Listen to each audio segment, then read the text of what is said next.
Rester et vivre auprès des siens à Wallis a un prix. Et celui que Simonet paye, c'est le fait d'être sans emploi depuis des années. Avec un bac scientifique, ce jeune Wallisien de 26 ans a dû sacrifier ses études pour venir aider son père malade. Aujourd'hui, objectif, trouver du travail à tout prix. Vous vous présentez à n'importe quel concours? Oui, à n'importe quel concours. Même si c'est pas en rapport avec les études que j'ai fait, je passe quand même pour essayer de trouver du boulot. Okay. Donc pour vous, la priorité, c'est d'avoir un revenu. Voilà. Peu importe le domaine. Peu importe le domaine, parce que mes deux parents, ils sont pas salariés, ils n'ont pas de travail. Avec des diplômes, c'est très difficile de trouver du travail ici parce que il y a beaucoup de jeunes et il n'y a pas beaucoup de travail ici à Wallis. Ce qui fait qu'on constate qu'il y a beaucoup de jeunes qui partent dans l'armée, en fait, qui partent pour essayer de gagner leur vie en métropole. Taoufana Loupé, elle, a obtenu son bac ES en 2016 et la priorité est la même, rester auprès de la famille. Mais le métier qu'elle a demandé au CITAS l'oblige à partir se former et elle a opté pour une formation de courte durée avec le SMA, service militaire adapté, pour être sapeur-pompier.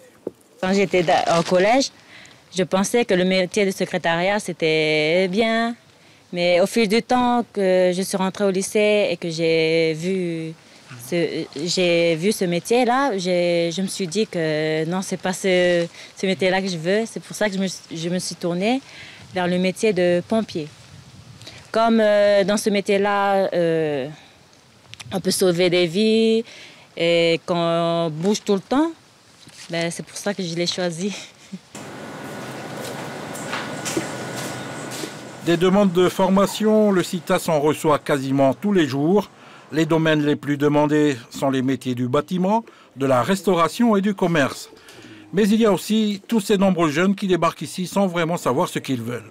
Est-ce qu'il vous arrive d'accueillir des jeunes qui n'ont pas encore de projet en tête?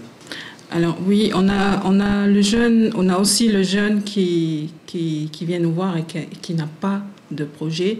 Donc il y a un travail qui est fait en amont avec cette personne. Il y a une recherche ensemble avec cette personne-là sur des idées de formation, sur des idées de métier.